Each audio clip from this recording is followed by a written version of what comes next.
मोदी जी के एक तरीके से एक छोटे से कार्यकर्ता के रूप में तो राजीव कुमार जी काम कर रहे हैं।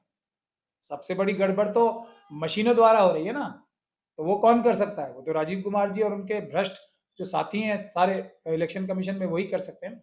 और जो व्यक्ति उसको सबोटाज कर रहा है, जो और खास तौर पे अगर वो पुलिस का या सरकारी अधिकारी है, तो उसका बहुत बड़ा अपराध होता है ये कि वो चुनाव की प्रक्रिया में बाधा डाल रहा है देश के मालिकों को, यानी कि मतदाताओं को उनका मत का प्रयोग करने से रोक रहा है। उसके खिलाफ तो तुरंत नौकरी जानी चाहिए और उसको जेल में होना चाहिए। हम तो कल ये डिमांड कर रहे थे और आज पता लगा कि जिन लोगों को सस्पेंड किया है उनको बचाने के लिए एक उल्टी एफआईआर दर्ज कर दी गई उन लोगों के खिलाफ जो वोट देने जा रहे थे या जो वोट देने जा रहे थे उनकी मदद करने जा रहे थे।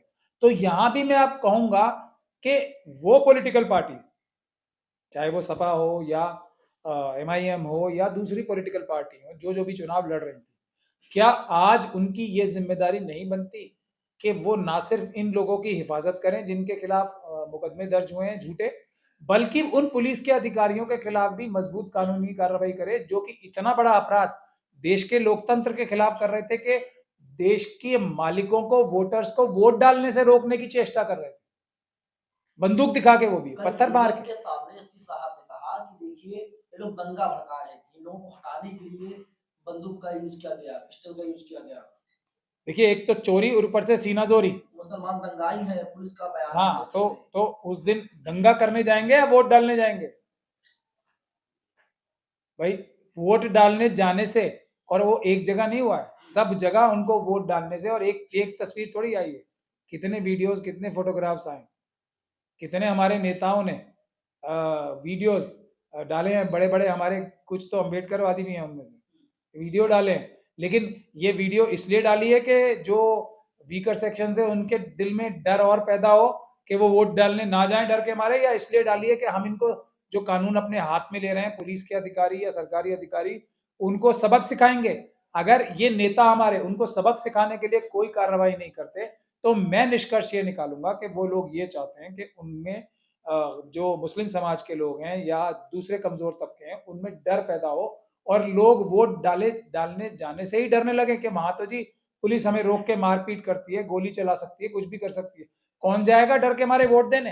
यही चाहते हैं लेकिन ना। केजरीवाल क्या कर रहा था, केंद्रीय चुनाव आयोग क्या कर रहा था? अच्छा, ये सवाल पूछना ही अपने आप में हास्यास्पद है। केंद्र चुनाव आयोग इस सब बातों को मैनेज कर रहा था कि ये पुलिस प्रशासन ये काम करे। हमारा तो यही इल्जाम रहा है ना हमेशा से।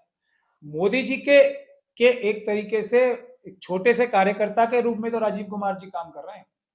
सबसे बड़ी गड़बड़ तो मशीनों द्वारा हो रही है ना, तो वो कौन कर सकता है? वो तो राजीव कुमार जी और उनके भ्रष्ट जो साथी हैं सारे इलेक्शन कमीशन में, वही कर सकते हैं।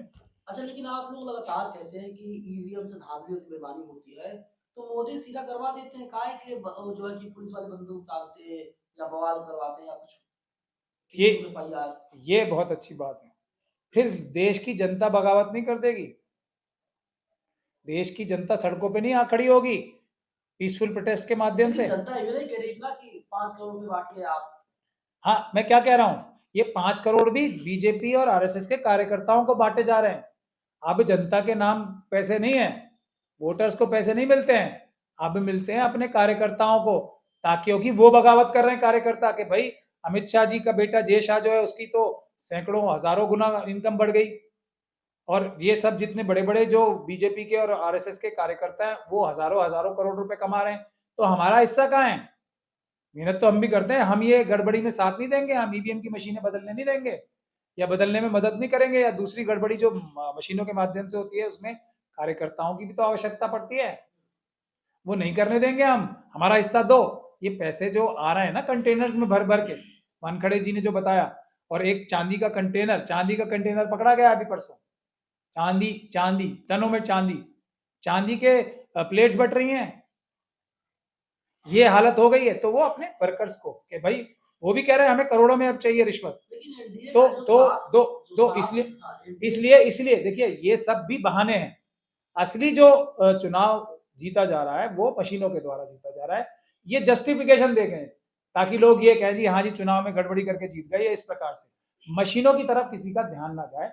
ये इनकी मेन स्ट्रेटजी रहती है कि हमने हिंदू मुसलमान का चुनाव करा दिया, जाट वर्सेस रेस्ट करा दिया हरियाणा में, उसकी वजह से हम जीत गए। हमने पैसे बांट दिए इसलिए हम जीत गए।